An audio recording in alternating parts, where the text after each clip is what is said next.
Hello YouTubers, Alaska Prepper here. Well, ladies and gentlemen, we are in the dungeon. Well, not really in a dungeon, but I guess that's what I'm going to name my big green tent, the dungeon, because I have to name everything. So what I'm doing today is I'm going to go and dig out some freeze-dried food that I put away. I think it's been at least a year now. And the reason I put it away under this big green tent, which is kind of white now outside, because I covered it with a tarp in order to protect the original tarp that the tent came with, is that I wanted to see how this freeze-dried food will react after being stored in regular weather conditions out here, because here in the summer inside of this tent it gets pretty hot, and in the winter, of course, up to -40, maybe sometimes a little lower than that, -45. And I wanted to see how the food will react after being stored away here in a year. So I stored away a couple of cases of freeze-dried food, and today we're going to go take one can out. So this is going to be an experiment that spans over the next 12 years, because we're going to take one can out every year. So let me go ahead and give you a quick tour of the dungeon before we start. So we are in pretty tight space here. So what you can see here, of course, I've got my Christmas things here. I keep my plumbing stuff down here. I got some power cords. This box is full of plumbing stuff. You can see that I've got some tape there. I've got some tubing there. Everyone should have this in their preps, and that is some drain cleaner or drain declogger. And this stuff right here is the best that I've ever used. It's called Instant Power Heavy Duty, and it will unclog. Man, I'll tell you what, it's very, very powerful. And it's very caustic, so you have to make sure that you're careful with it when you're handling it. Down here, I've got some of my shop towels. Down here, I got some aluminum foil that I've got some extras of. And then I've just got miscellaneous things down here. Now, this one right here is where I keep some of that food that I put away. Here's a bucket of peak refuel that I put away this year, so we'll be breaking into that next year. And that case that I have to get to, of course, is Nutrient Survival, ladies and gentlemen. It's in that box right there. But, you know, whenever you see me do a payday prep and you see that I get extra butane containers, well, this is where I store them up. And slow and steady does win the race. I've been stocking these up for probably over a year now. So over here, I've got some empty space, believe it or not. And this is just stuff where I keep tools. Anything that's extra that I have that needs to be undercover, I keep here. Here's more tools that I've got in these boxes. Here's where I keep all of my jars. I've got some down there as well. Here is my Apocalypse wood stove. If ever the worst of the worst happens, hopefully it'll never happen, this wood stove will actually heat my home. Here is my auto parts store. Here's where I have all my extra auto parts stuff down there, all my extra auto parts down here. This is actually an extra set of rear shocks for my Toyota Tundra, because that's the truck that I use in order to haul my water. So I figure that eventually I'm going to need shocks for it, and that's what those are. Now up here, I keep my chainsaw stuff. So as you can see, I've got a chainsaw here. This is my backup chainsaw. I have a whole bunch of chains here for my chainsaw, some extra fuel for it. I usually like to run one of these tanks of fuel through my chainsaw, like for every 5 regular tanks of regular gas that I use. I have some oil for my chain, some also there, and I also have some of the additive that you have to use for 2-cycle or 4-cycle oil. And here, of course, I keep my backup to my backup to my backup, which is one of the big silky saw, and this is the Gomboy 500, and you can literally cut down a tree with this silky saw by hand, and it's not hard. And as you can see, this is also a shelf where I keep a lot of my screws, my nails, some extra tools that I have here. You can never have too many of these, ladies and gentlemen. You know why? Because I lose them all the time. I break them. So whenever I find them on sale, I grab a few. And I've got 3 here on backup. And I'm talking about sales like $5 a piece. Usually that happens during Christmas time or after Thanksgiving. and I stock up on them. It's always a great idea to have some metal tape, especially if you have a wood stove. And you could use this also when you're creating your Faraday cage as well. I've got some router bits here, just some extra tools that I have here that I don't have in my toolbox. This is what happens when you leave a tool out in the yard and you forget about it. And then of course I've got some stuff down here as well. Let's go ahead and get that freeze-dried food out. It's actually only 10 cans. There's only 4 cans in the bottom, 6 cans in the top. I forgot what 2 cans I took out of this pack, and I forgot why. But for some reason I took 2 cans out of this pack when I put it away here. But anyways, this is it. And we've got our mac and cheese, and this is the old label, so you know that it's been here for a while. And let me see if I can take a look at the date on it. Where is the date? And here is the date right here. Best Buy, August 16 of 2046. And I got this last August. All right, so it's a little over a year old. It's been sitting here for about a year. So this is the mac and cheese. Let's go ahead and put that back. Let's see what else we have in here. And as you can see, the cans look pretty good. So as long as you have them in a container, because it does get a little humid in here after it rains and stuff like that. But the cans, as you can see, they look pretty good. And even the tops look pretty good. So they've done pretty good here in the last year. I really haven't looked at them since then. This is your Southwest Medley. And this is kind of retro because, like I said, these labels are the old labels. This is, okay, this is the one we're going to try out. No, we're going to try out the eggs. This is my homestyle scramble. I'm trying to try out the eggs. You know why? Because the number 10 can of eggs that I have is almost out. This is when they ran out of labels for the hearty lasagna. This here is another homestyle scramble, which this is my favorite entree. I love this stuff. And then this should be in eggs. Yes.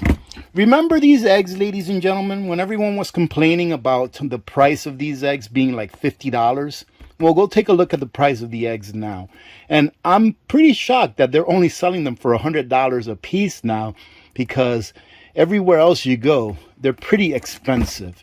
However, these are the powdered vitamin eggs, and like I said, I'm running out of eggs. I think I've got maybe 1 serving left in the number 10 can that I'm working on. So we're going to go ahead and grab these, and we're going to try these out, see how they did after a year in hot, really hot weather under this tent, and in real cold weathers, -40 or so. All right, ladies and gentlemen, we are in the kitchen, and as I told you before, I think I told you, this right here is the can that I've been working on. And it looks like there's probably about 1 serving in there. 1 serving of this is a 1/4 cup. So I'm going to make 3 servings, which obviously is 3/4 cups. And that's going to take 1 cup of water. So I'm going to go ahead and add this to my little mixer. And usually that's how I do it. I put it in my little mixer. I put the water in first. Then I put my 3/4 cups. And then I go ahead and blend it for about, I don't know, 10 seconds or so. And then it's ready to go. It's that easy. It's a lot easier doing it this way than it is like with a fork, because that takes forever doing it like that. So let's go ahead and do that. And then look at this. I didn't even notice how much the weather had done to the outside. You see the outside of this one, how it's a lot lighter than this one is. And it was inside of the box too. So we'll see what the inside looks like. We're going to open it right here in front of the camera. As you can see, this one is still sealed. So let's do this one first.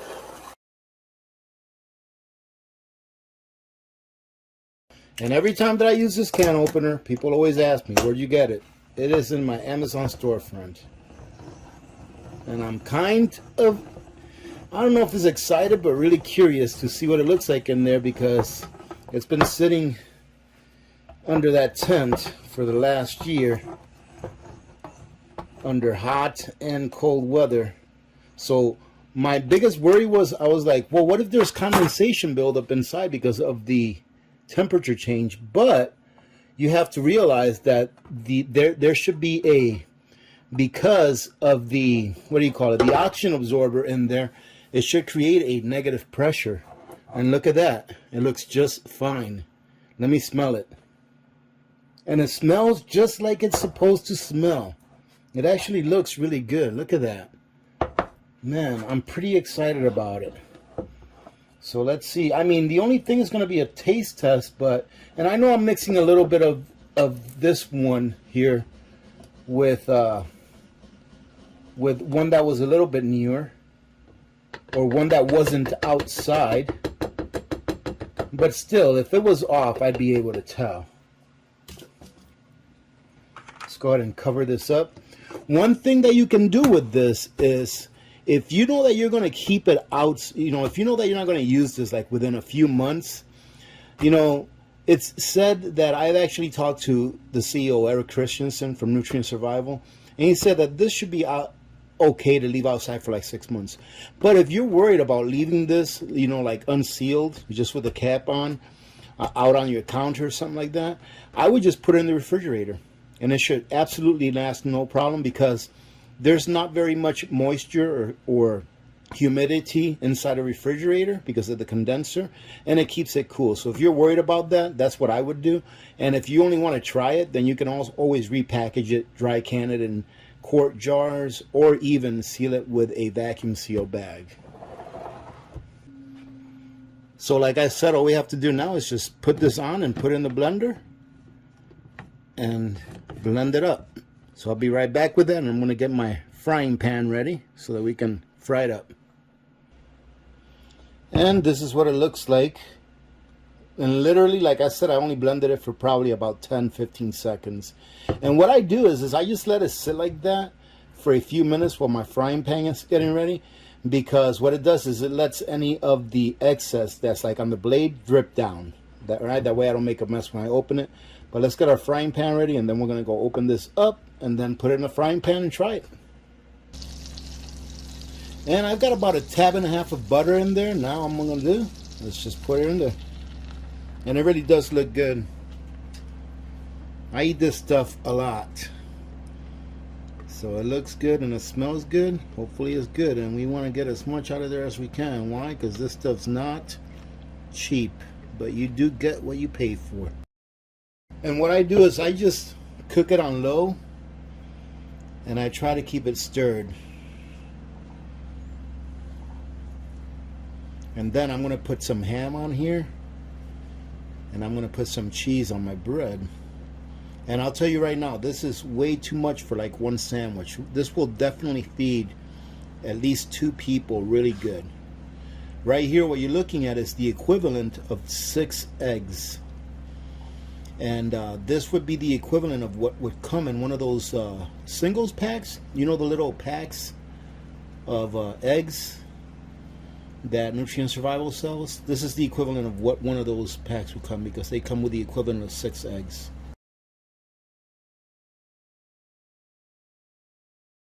And one thing that I learned from, I think is Gordon Ramsay, that chef, he said, don't ever put your salt on eggs when they're still in the liquid form.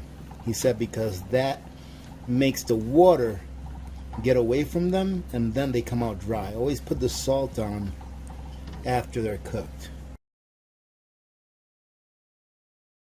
And that's it. Let's go ahead and put this on our sandwich. And now, ladies and gentlemen, I actually changed my mind. I'm not going to put any salt on this, because that ham and that cheese has plenty of salt. But that there ought to do it. And there you go, ladies and gentlemen. It's not fancy, but we do have to try the eggs. And now, I've gone over this before, but we have a whole bunch of new subscribers, okay? I am going to taste this. You have to trust that I'm actually going to put it in my mouth and eat it, okay? So I just want to, oh, look at that. It's nice and soft, too. It's got the fluff factor for sure. Oh, hopefully that doesn't fall. That's what it looks like right there. Hopefully it's getting a good picture of it. Let's give it a try. And guess what? It tastes like eggs. Now, I have talked to some people that say that they can taste the vitamins in this, but I honestly can't.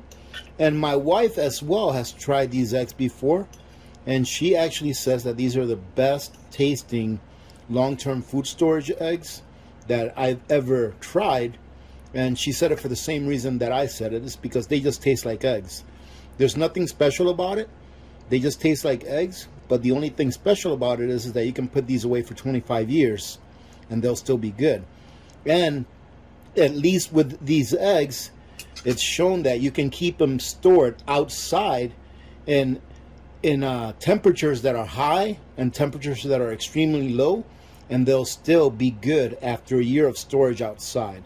So what I'm going to do is this, next year around this time, we're going to go ahead and grab another box out of those 2 cases that I had there, or out of that case and 3/4, I guess you can say, that I had there, and try another dish out to see what it's like 2 years after being stored outside in the weather. And also, we'll also get into that peak refuel box that I put in there this year. We'll get into that next year around this same time, see how those work out as well. So it's something that I've always wanted to know, whether I can actually store my freeze-dried foods outside and the weather wouldn't hurt it, as long obviously as you keep it somewhere where it's not going to get banged around and end up losing its seal. All right, having said that, ladies and gentlemen, guess what? This is my dinner, so I'm going to put a little bit of pepper on here, a little bit of Tabasco sauce, and let me show you something real quick. This Tabasco sauce is delicious. I showed you this on one of my payday preps, and it's Tabasco sauce with garlic pepper sauce. It is so, I mean, look at it. I've only had this thing, I've only used it about 4 times, and look, it's almost half gone already. That's how good it is. And it's not really spicy. It rates at 2 out of 5 for the spicy level, or the hot level, you know, like if it makes your mouth hot. But it's not spicy at all, in my opinion. So if you want to give this a try, give it a try. I got it on Amazon. It's not on my Amazon storefront, but that's where I got it. Man, this thing is definitely worth getting. Having said that, have a great day. Thank you very much for joining in today. I hope you got something out of this. At least now you know that you can store stuff outside. If I were you, I'd just give it a try. Put 1 or 2 cans outside right now before winter. Let it sit outside where it gets hot and cold throughout the year. Then open it up next year to see if it's any good for you. This definitely was good for me, and I'm definitely going to think about storing more things outside. Sorry about the little music in the background. My washer just finished, and it always plays a little tune for us in the background. All right, so remember to be good to each other. When good people do good things happen. Remember to reach one, teach one, and repeat. If we all did this, the world would be a better place, and you know that it will be a better place. Many blessings to all of you and families. I'm Alaska Prepper. I am out. Nutrient survival isn't just survival food. It's special ops grade. Built to the nutritional standards of the U.S. Special Ops and packed with 40 essential nutrients. Formulated to sustain energy, sharpen focus, and keep you and your family thriving during any emergency. Real food, real ingredients.